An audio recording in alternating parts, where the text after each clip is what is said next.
Brother made my life hell, then got my wife pregnant. Now he wants my help after our parents disowned him and left me their $2 million inheritance. My younger brother, David, has always harbored a deep-seated resentment towards me. If you think it stemmed from jealousy, you'd be wrong. He was the favored child, not me. There was no reason for him to be envious. To give you some context, our mother always indulged David. He was the golden child of our family. She cooked his meals, did his laundry, and even asked me to help him with his schoolwork. I was expected to assist him simply because we were family, but I never received the same consideration. I accepted this, as I was quite independent. Perhaps it was partly my fault for always meeting his needs without expecting anything in return. He never helped me when I needed it, and only approached me when he wanted something. While I was a quiet, introverted kid who enjoyed studying and keeping to myself, he was loud and rough, just like our dad. I also tend to be straightforward and honest, never sugarcoating things. I believe my mother may have developed a negative perception of me because of my straightforwardness. This favoritism made David the family's darling, and I didn't mind it while we were growing up. However, problems began when he started bullying and mocking me for being different from him. He would tease me about my height and the fact that I wore glasses. He would sneak into my room, read my diary, and then complain to my mom about what I had written. When I yelled at him and complained to our parents about him invading my privacy, they would laugh it off, saying it wasn't a big deal. He did more awful things, like nearly breaking my glasses and putting nasty things in my food. He even once put little stones in my cereal, but luckily, I found them before they could damage my teeth.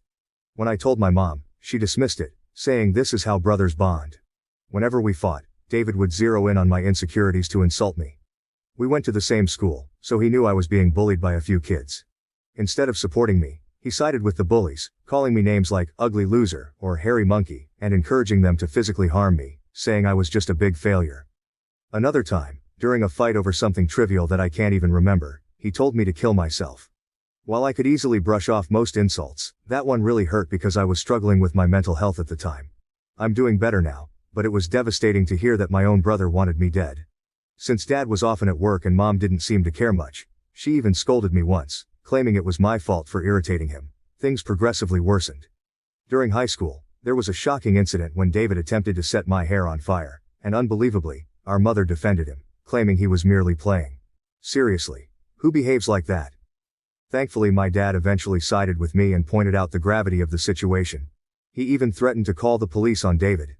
This moment was a real eye-opener for my brother, as he had never faced any consequences for his actions before. He was genuinely stunned, and my dad made it clear that enough was enough and that David needed to start respecting his older brother. Later, Dad came into my room to talk. I never expected his support because he always told David how similar they were, which was true. Dad admitted that he had waited for years, hoping David would mature, but he was slowly realizing that David was becoming a big bully. Hearing this from my dad was incredibly validating, and I almost broke down in tears. I confessed everything David had done to me over the years and even mentioned the bullying at school. My dad was shocked at how much I had endured. The next day, he spoke to the principal to ensure the bullies were warned about severe consequences if they continued. Later that evening, Dad enrolled me in MMA at our local gym, telling me I needed to man up and stand up to bullies in my life. I admit that a nerdy kid like me trying to learn to fight might have seemed laughable, but I was very focused. I managed my time well to balance my studies and daily workouts, and the MMA classes completely changed my life and physique. One day, David was up to his antics again. He stole my pocket money, which we received for helping with chores. I had been saving it for a while. David sneaked into my room and took it. I caught him just as he was about to cycle off with his friends. I demanded he return my money, but David mocked me, saying all I could do was run to Daddy for help.